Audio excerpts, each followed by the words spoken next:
let's take a look at what you guys did in lab.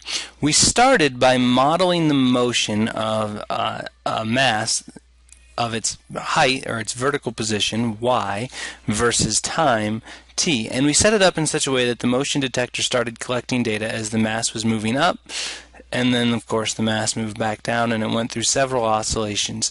And I'm guessing you guys remember from trig class that this is a sine curve, and the standard equation of a sine curve is y equals a sine bx, which I'm going to use t because that's my x-axis, plus c plus d. This plus d term on the side, that just shifts it vertically. So we're going to start with this centered on 0, so our d is equal to 0, so we don't really have to worry about that term, but if we did, that's just a vertical shift. The c term we actually are worried a little bit about, but we set up our data collection so we didn't have to be. We set up our data collection so it started just as the mass was moving up through 0. If we had just randomly started the data collection, the mass could have started anywhere, and so the mass could have started somewhere down here and been on its way down, and then it would have gone and looked like this. It would have been a similar looking curve, but not the exact same curve. Well, you'll notice that is just actually one slight shift away from being my curve. If it had shifted left to right a little bit, then I'd have a sine curve again. So that's actually what that c term does. This c term is the phase shift, or how much left or right this thing has been shifted, or how far from equilibrium it was when the oscillation started.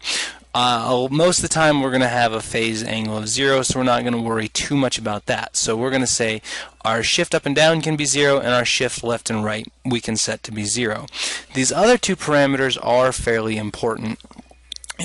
A is the parameter that describes amplitude, and amplitude, recall, is the distance above or below from rest. So this is amplitude here, this is also amplitude here. The whole distance from a minimum to a maximum is actually twice the amplitude.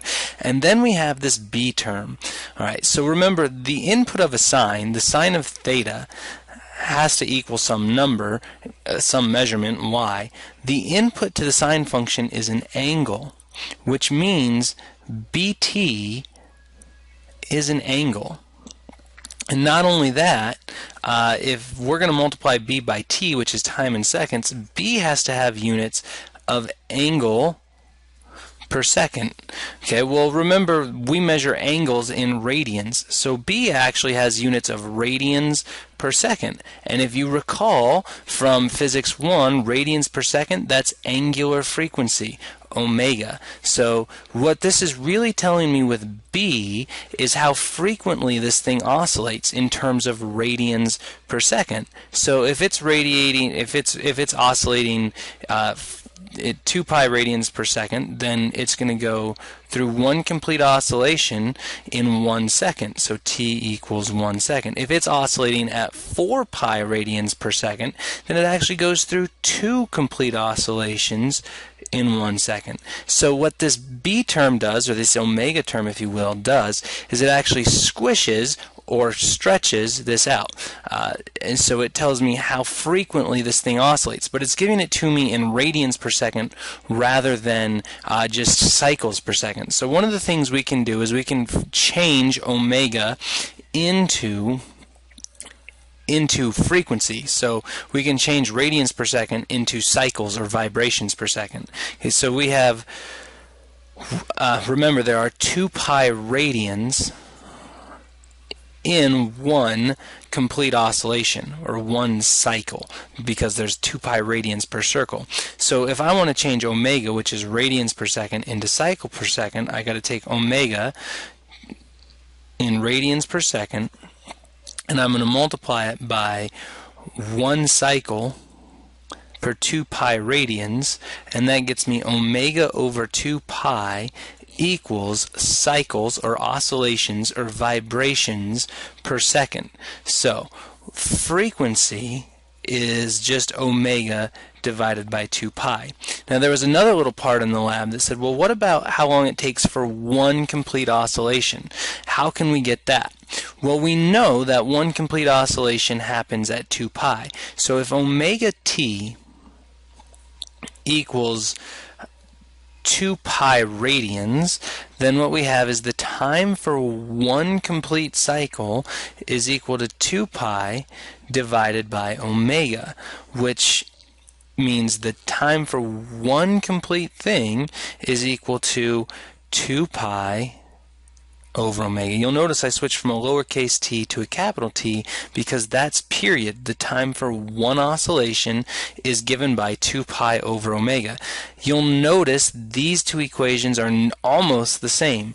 Omega divided by 2 pi is frequency and 2 pi divided by omega is period. And we should remember that period, the time for one oscillation, is equal to the reciprocal of frequency, and the reciprocal of frequency is period. So there is this relationship that we have. Essentially, it can be shown that the angular frequency of this system, omega, depends only on the spring constant K, because that's what's providing the restoring force to the system, and mass, which is the inertia, or that is the resistance to any change. So that's actually what we know about an oscillating system. Its angular frequency is given by K over m, which means this equation up here that we started with, this y equals a sine bt plus c plus d, we could actually simplify and we could say, okay, the vertical position of the oscillating spring is given by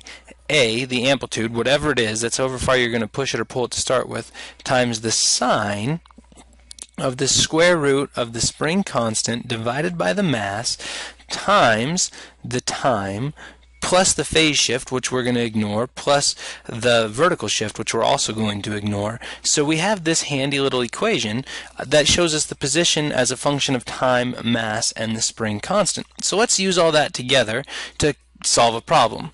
A family of 4 people with a total mass of 200 kilograms get in their car, mass 1200 kilograms, causing the springs to compress 3 centimeters. Determine the spring constant, the frequency, and period of oscillation of the car if they had a bump. The equation that describes the car's vertical position as a function of time if the amplitude of the oscillation is 2 centimeters. So lots going on. Let's start with A. It's the simple one. The springs compress 3 centimeters when they all get in the car. So a mass of 200, K is what we want to know, and the distance this compresses is 0.03 meters. So mg, the weight pulling down, is balanced by kx, the force of the spring pushing up. So I have 200 times 9.8 equals K times 0.03. And if I do that division and multiplication, 200 times 9.8 is of course 1960 divided by 0.03. This gets me a spring constant K of 65,333 and a third, or 0.33 forever, newtons per meter, which seems really big, but remember these springs are acting on a car which has a mass of 1200 kilograms, so we need a fairly stiff spring for that. Part B of this problem asks us to find the frequency and period of oscillation of the car if they hit a bump. Well, that's a little bit more complicated, but not much. We know that omega is equal to the square root of K over m, which means we can find the angular frequency, but we didn't ask for that, we asked for the frequency. Remember, frequency is equal to omega over 2 pi, so all we have to do is take 1 over 2 pi times the square root of K over m, which of course gets us 1 over 2 pi times the square root of 65,333 and a third divided by the mass 1400. And remember, we're going to use 1400 kilograms here because this is not the mass of the people or the mass of the car, it's the mass of the car and the people together. So 65,333.333 forever divided by 1400 raised to the 0.5 or square root power. Now divide by 2 pi. Remember, when you divide by 2 pi you put the 2 pi in parentheses, or you'll divide by 2 and multiply by pi, which is not the same thing. And this gets me a frequency of 1.09 hertz, Hz. Now if I want the period, all I have to do is invert that, because t equals 1 over f. So if I just invert that, I get 0.92 seconds. So it takes 0.92 seconds for the car to oscillate up and down. Now there's another way to do that. Since t is equal to 1 over f, then what we can say is 1 over f equals 1 over 2 pi times the square root of k over m. Now if you think about that, that 1 over 2 pi has just been inverted, so that becomes 2 pi, but we also invert the square root of k over m, so times the square root of m over k. So if we check it this way, we can take that 1400 divided by the 65, 333 and a third, square root that, multiply it by 2 pi, and we should come up with the same thing, 0.92 seconds. So there's two equations that we can use for frequency and period. We have t equals 2 pi times the square root of m over k, and we have f equals 1 over 2 pi times the square root of k over m. So those two equations together can get us frequency and period, or you can just know one of them and invert it to find the other. Now the last thing it asks us to do is find the equation that describes the car's vertical displacement as a function of time if the amplitude of oscillation is 0.2 centimeters.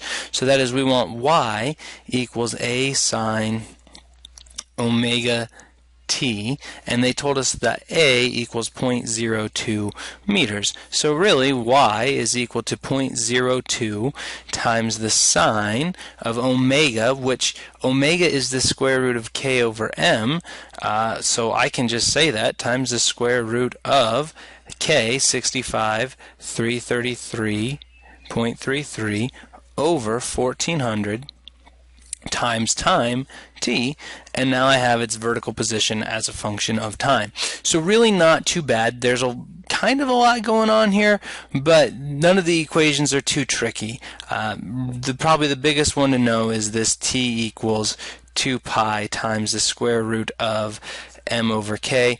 Either that or that omega is the square root of k over m. Whichever one floats your boat.